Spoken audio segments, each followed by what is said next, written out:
They treat Ukraine as if it is some kind of a rebellious region of their empire, not the um, independent state that has become independent more than 30 years ago. We think that President Zelensky has a particular reason to think that there are going to be attacks this week. I just think that they might have intelligence data because our sources say that all the government quarters, it's in downtown, the whole area in downtown where the government institutions are located, they were told not to go to work in the next 2 days, I mean, today and tomorrow. They were told to stay at home and work from home these days. And also many people who work in the city center were also told to stay at home. So we are taking precautions.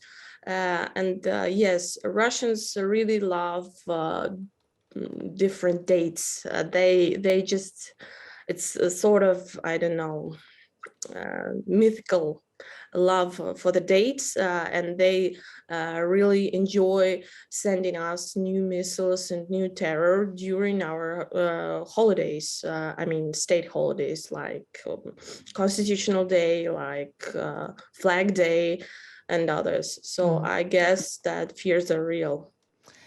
In terms of any kind of political resolution, Russia's permanent representative to the UN said yesterday there will be no political resolution, no direct talks between President Putin and President Zelensky. But President Erdogan of Turkey is reportedly planning to speak with Vladimir Putin this week.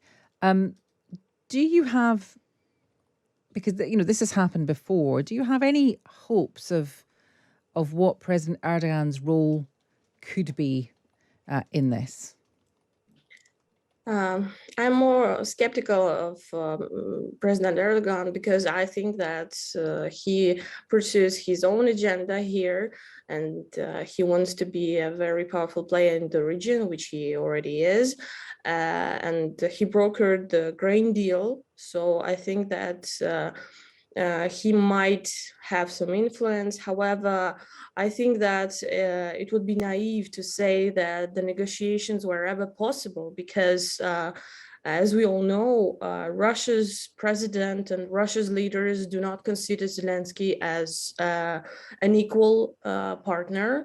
They always call him a servant of the West. They always say directly like, West should press Zelensky, West should do something with Zelensky. So they do not acknowledge him as the equal partner. They think and they treat Ukraine as if it is some kind of a rebellious region of their empire, not the independent state that has become independent more than 30 years ago. I wanted to ask about the Zaporizhzhia nuclear power plant. There have been many concerns over the last couple of weeks about what is happening there and of course, what the potential danger is for the surrounding area and indeed the kind of wider region. What is your information about what the condition of the plant is there and any potential visit by the International Atomic Energy Agency? I know they are planning to prepare a visit. I know that Russia has already agreed that they're going to allow a visit of an international organization to a seized nuclear power plant, which I think is unimaginable to to the point that this is the nuclear state terrorism, which nobody wants to acknowledge, saying that it's both sides that must stop fighting. It's both sides that must secure. But I would say that Russia's using it to shell the nearby city Nikopol in Dnipropetrovsk Oblast, right? Because it knows that Ukraine is not going to fire back.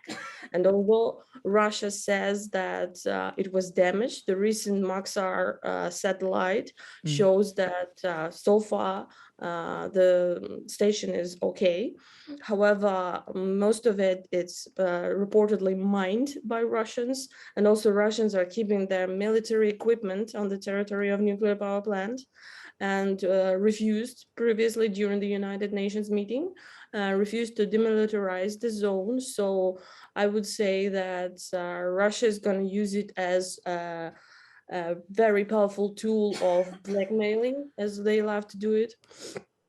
However, I hope, and I don't think that they are going to launch any serious nuclear meltdown or some kind of explosion, because they know that it's gonna damage and it's gonna affect Russia's territory too. Finally, I just want to ask you about the story. It's on the front page of the Times. The Kremlin accusing Ukraine's intelligence services of orchestrating a car bombing that killed Daria Dugina. She's the daughter of Alexander Dugin. Ukraine has denied this. What else can you tell us about this story? Yes, I really like how the West is portraying Dugin as sort of a Putin's brain, or something like Rasputin of the new era. However, Dugin was seen in Ukraine as an ordinary Nazi who was openly calling to kill Ukrainians and to kill as many of them as possible. However, we don't see him as a person close to Putin. I would say that all the accusations of Ukrainian trace in there was expected, and already I discovered that this woman they accuse of serving in Azov. She used to have the automotive business in Mariupol, and she's probably just another refugee from Mariupol who was traveling to Russia to escape the occupied city, and then went to Estonia, which is a popular route among Ukrainian refugees that want to escape back to Ukraine. They do it through Estonia.